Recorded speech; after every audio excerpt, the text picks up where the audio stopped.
দেৰগাঁৱত অনুষ্ঠিত সত্ৰীয়া নৃত্য আৰু শংকৰী সংস্কৃতিৰ কৰ্মশালাৰ সফল সামৰণি। দেৰগাঁৱৰ ঐতিহাসিক বাপুজী মন্দিৰত অনুষ্ঠিত হৈছিল কৰ্মশালাখন। অসম চৰকাৰ সাংস্কৃতিক মন্ত্ৰণালয়ৰ উদ্যোগত আৰু ঝুমকা কলা কেন্দ্ৰৰ তত্ত্বাৱধানত এই কৰ্মশালা। ঝুমকা কলা কেন্দ্ৰৰ অধ্যক্ষ শ্ৰীময়ী বৰাৰ নেতৃত্বত বহুকেইগৰাকী প্ৰশিক্ষকে গুৰুজনাৰ কৃষ্টি সংস্কৃতি সন্দৰ্ভত আগবঢ়ায় প্ৰশিক্ষণ। সামৰণি অনুষ্ঠানত অংশগ্ৰহণকাৰী শিক্ষাৰ্থীসকলে প্ৰদৰ্শন কৰে সাংস্কৃতিক অনুষ্ঠান।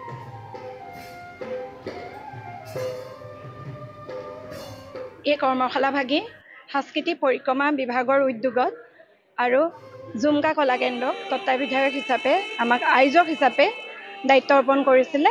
এই আপাহতে আমি সাংস্কৃতিক পৰিক্ৰমা বিভাগৰ সমূহ বিষয় বিভাগে প্ৰমুখ্য কৰি সুনয়না বাইদেউক আমি ধন্যবাদ জ্ঞাপন কৰিছোঁ। গোলাঘাট প্ৰশাসনক আমি ধন্যবাদ জ্ঞাপন কৰিছোঁ।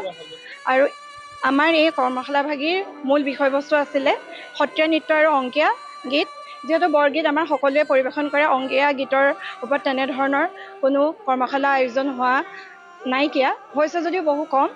আমি ভাবিলোঁ যে আমাৰ ছাত্ৰ ছাত্ৰীসকলৰ মাজত আমি অংকীয়া গীতৰ যি কমলাবাৰীয়া থোল সেয়া আমি যি পাৰোঁ সেয়া আমাৰ প্ৰশিক্ষিকা কমলাক্ষী বাইদেৱে বিলাবলৈ চেষ্টা কৰিছে। আৰু 15 দিনত আমাৰ ছাত্ৰ ছাত্ৰীসকলে 7টা অংকীয়া গীত আৰু মাটি অখৰা, ঝুমুৰা ৰামদানি, নাদুভংগী ৰামদানিকে প্ৰমুখ্য কৰি অংকীয়া গীত নান্দী গীতৰ ওপৰত অভিনয় আৰু কেলিগোপাল নাটৰ এটি অংশ ওপৰত অভিনয় শিক্ষা আমি প্ৰদান কৰিছোঁ।